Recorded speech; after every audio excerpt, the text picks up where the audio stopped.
All right, guys, today we have more PlayStation and Xbox news and rumors to go over and cover today. We have a lot of really interesting info to talk about. So before we get into it, do me a favor and hit that like button to help the video out and show your support. And we are on the road to 100K subscribers here on the channel. So if you are new and you want to help contribute to that, make sure you hit that subscribe button. I would greatly appreciate it. Now, we're starting here with some interesting sales data that we just learned about when it comes to these next-gen consoles. And I know that not everybody cares that much about sales data, but I think it's important to look at to just kind of get an understanding of how well these consoles are doing, how healthy the console gaming market is, the traditional console gaming market, that is. And not only that, but I think a lot of you will find it interesting that we are seeing a similar pattern getting deeper into this generation that we saw with last generation. And that is the fact that the PlayStation 5 is outselling the Xbox Series consoles by a ratio of 2 to 1. Now, that doesn't mean Microsoft's consoles are doing poorly. It's just, if anything, the PlayStation is just doing that well, right? So it says here data obtained by Ampere Analysis has revealed that the PS5 sold around 2.83 million units during the first quarter of 2021, beating the Xbox Series consoles by a ratio of 2 to 1, as Microsoft systems reportedly moved around 1.31 million in the same time period. Now, this is obviously just talking about Q1 2021, but again, this is kind of the pattern we've been seeing not only with the PS4 and the Xbox One, obviously now that that generation is effectively over and we can look at the final sales data. I mean, we still don't have official numbers for Xbox One sales from Microsoft, but we have a pretty good idea. And it's pretty clear that the PlayStation 4 just kind of left it in the dust. I don't necessarily know that we're going to see that exact same thing happen this generation because there just seems to be more overall excitement for Xbox. And because of that, I think we're going to see Microsoft manage to sell more units over time, especially once they actually start dropping some of these bigger games into Game Pass and into their ecosystem. But right now, the PS5 is still doing really well, and it's just the demand is so high for both of these consoles, but especially the PlayStation 5. We're probably going to start to see this slow down, unfortunately. And again, I say this every time, but I really hope Sony and Microsoft can find a way to manufacture more of these consoles to get even just a little bit close to meeting the demand. I think a really interesting thing to kind of think about here is what would this data look like if there was no supply constraint? If both Sony and Microsoft could produce as many units as they needed to and sell them, would the gap be even larger? Would it be like a 3 to 1 ratio potentially, or would it actually shrink? Would Microsoft be selling, close to what PlayStation's selling with the PS5s? I mean, we really don't know. We won't know until we get closer to the end of this generation. But let me know down in the comments below what you would expect if that was a scenario that were to happen.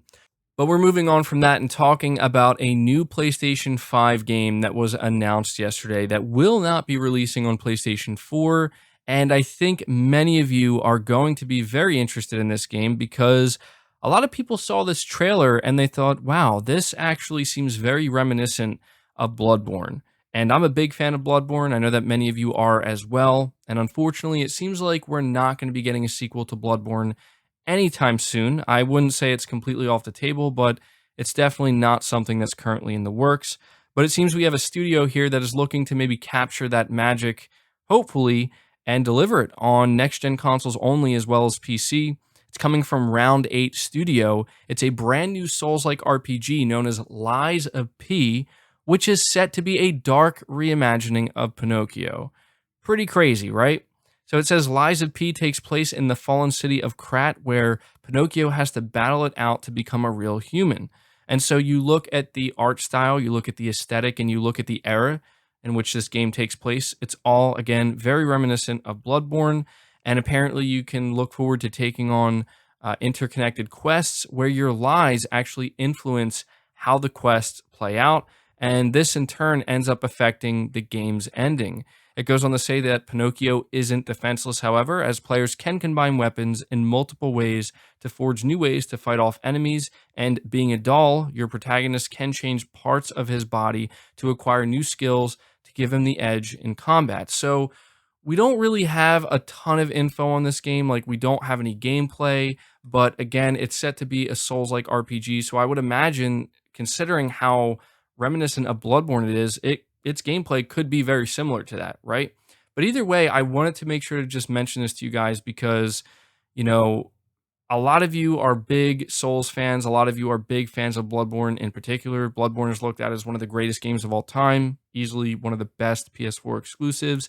And we have been desperately hoping for some type of sequel to no avail. And it's unfortunate, but we do have something here that looks like it could maybe, fill that space for some time. So I'll be sure to follow this game. And I want you guys to let me know down in the comments what you think of this. Are you excited about this game? Just tell me what you think of it. But we're going to move on and talk about some Xbox related stuff now because we have some very interesting stuff that's happening in regards to Starfield and some upcoming Xbox and Bethesda events. So there's been a lot of conversation about Starfield recently. We have covered it on the channel here. And even though it's a game that I'm not necessarily very excited about because I'm not a big fan of Bethesda games, I still am very interested to see what it ends up being and how people react to it and, how much it changes the dynamic between Sony and Microsoft. Like, that's why I'm so interested in these Bethesda games. I mean, obviously, they have the potential to be great games, but I just want to see how much different things are going to be this time around, this generation, now that Microsoft has Bethesda.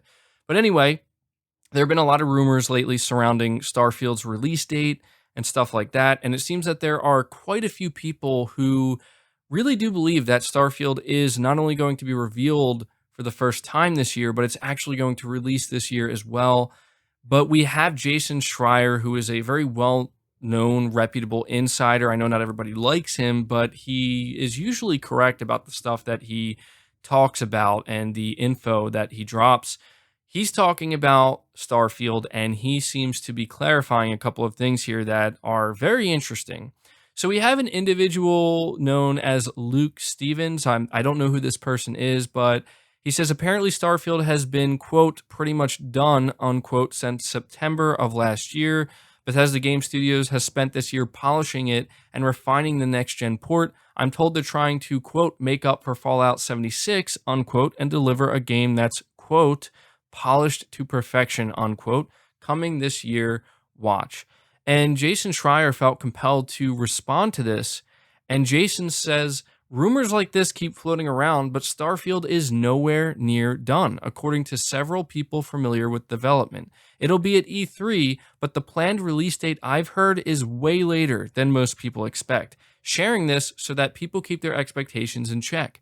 He then went on to say, what people might not realize is that the bulk of Bethesda Game Studios, including the MD office, was working on Fallout 76 until it launched. Starfield's team was very small until 2019. Rumors that the game was planned for 2020 so far into production then are just not true.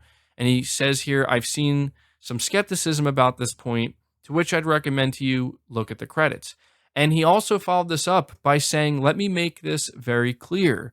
Bethesda's plan is to tease a release date for Starfield at E3. That date is in late 2022. I'll leave the specifics to them, but please keep your expectations in check. And he's obviously encouraging people not to do some very terrible things here to people who, have some rumors floating around and whatnot. I mean, it's ridiculous that people would even do that. It's a video game, but, that's just how it is, unfortunately. And so, yeah, he also responded to some people's questions, which I thought was interesting because he revealed some more info about the game that honestly I think it's kind of important because, again, Starfield is a game that many people were anticipating would come out this year. And I always thought that was kind of unrealistic. But he says, responding to somebody who was asking, when do you personally think it will come out? 2023?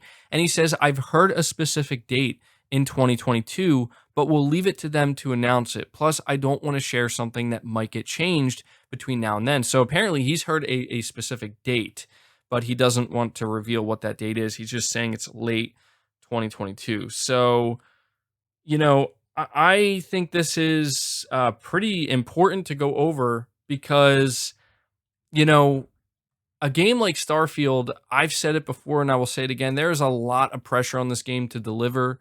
There was a lot of pressure on Halo to deliver with its first showing, and it failed to do so. That doesn't mean it can't, redeem itself this year and have a much better showing and, get a lot more excitement behind it, or, be a good game.